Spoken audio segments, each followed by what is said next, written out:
Hello and welcome to Persevere with Christ.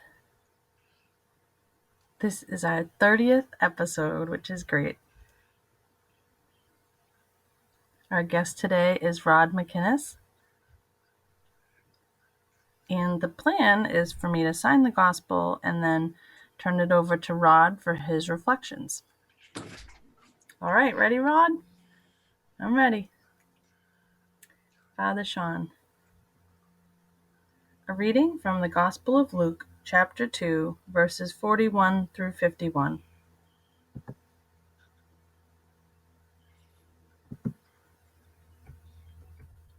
Each year, Jesus' parents went to Jerusalem for the feast of Passover. And when he was 12 years old, they went up according to festival custom. After they had completed its days, as they were returning, the boy Jesus remained behind in Jerusalem, but his parents did not know it. Thinking that he was in the caravan, they journeyed for a day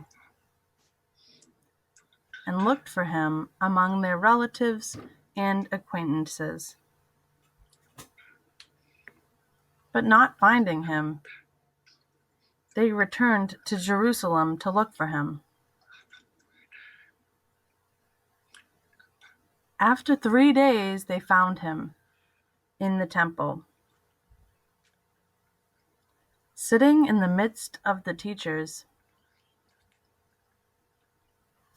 listening to them and asking them questions. And all who heard him were astounded at his understanding and his answers. When his parents saw him, they were astonished. And his mother said to him, "Son, why have you done this to us? Your father and I have been looking for you with great anxiety." And he said to them, "Why were you looking for me? Did you not know that I must be in my father's house?" But they did not understand what he said to them. He went down with them and came to Nazareth and was obedient to them. And his mother kept all these things in her heart. The Gospel of the Lord. Amen. Amen. Rod. And now for my reflections.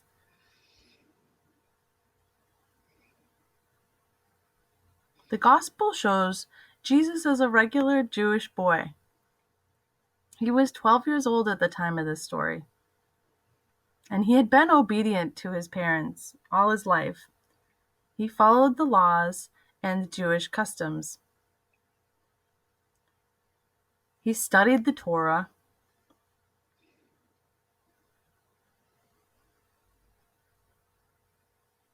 And now at this time, I want to mention one book that was written by a mystic named Anne Catherine Emmerich.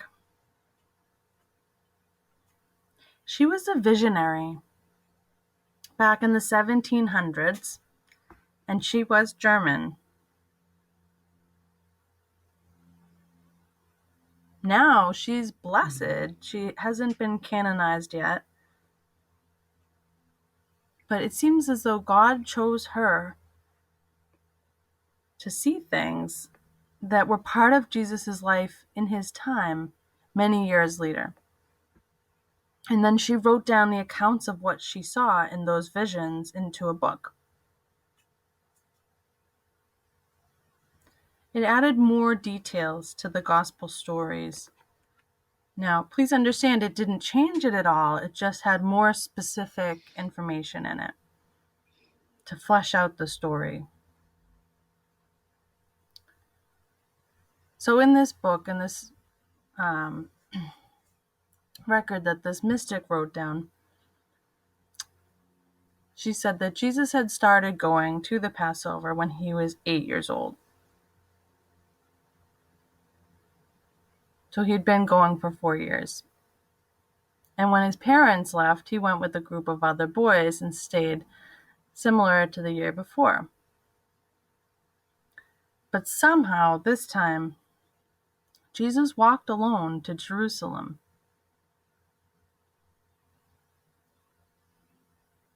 And he visited 3 different schools and asked the teachers of the schools different questions of these 3 Jewish teachers, and they were all amazed at Jesus' intelligence and how he knew what he knew. The 3 teachers invited Jesus to go to the temple on the 3rd day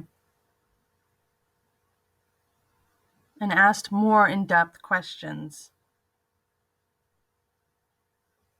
Jesus sat on this big chair, which was really made for adults, not a kid of 12 years old. And again, they asked him many questions, and Jesus knew all the answers. He was able to respond, and the teachers were amazed. Their minds were blown. They didn't know how he knew what he knew.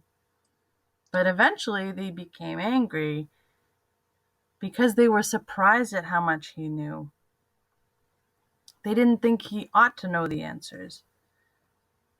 But Jesus continued to talk for 2 hours, and then his parents showed up and found him there, at which point Jesus...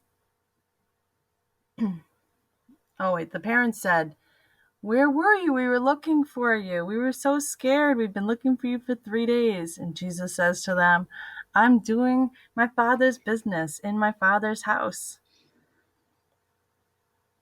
This is the first time that we see Jesus a little bit talking back to his parents, but for a perfect reason. He had a perfect reason to do that.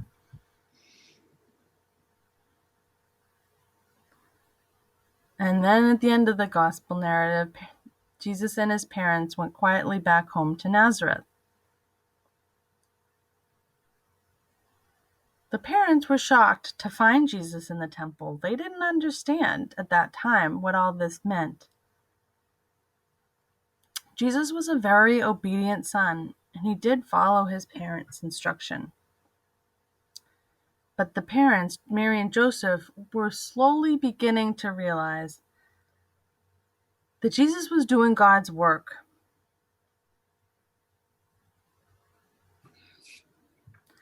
That story is a very unusual account. And nothing more was written about Jesus in the Gospels for the next 20 years. In all 4 Gospels, there's nothing more said about Jesus' life for the next 20 years after that point.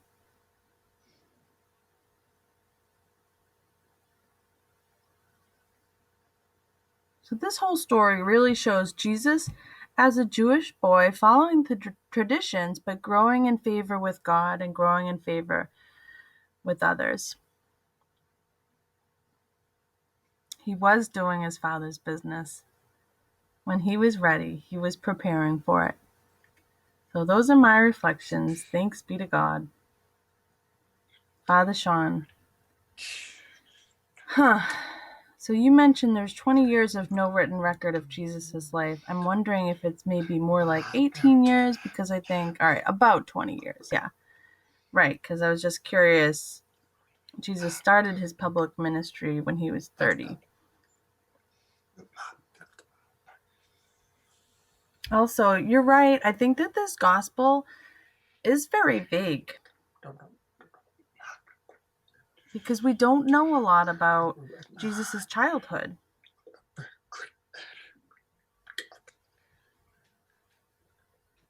It does have a good line at the end, though, where it says that Jesus was obedient to them, and he shows a good model of how to be a good child by following and listening to his parents.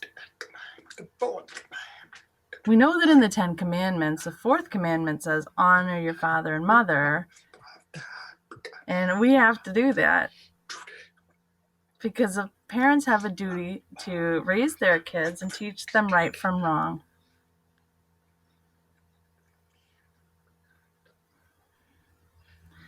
When Jesus was found in the temple talking with the teachers and teaching them, his parents were surprised to see that happen, and they learned something about him. They learned about one of his gifts. Each parent realizes that their kids have special gifts or talents inside of them, and it's the parents' job to find out what those are.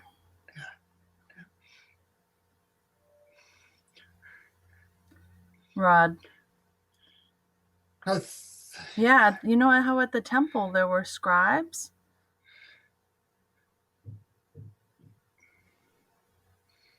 And they were responsible for writing down information. I wish that I could have been a scribe because I love learning. I love education. You know, we can lose things that aren't written down. We lose a lot. Father Sean. Yeah.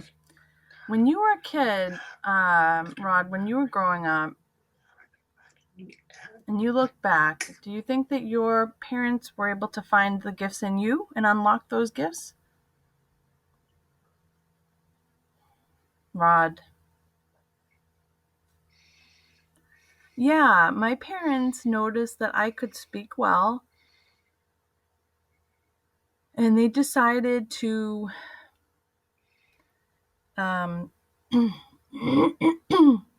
that I should have speech therapy to learn how to speak better.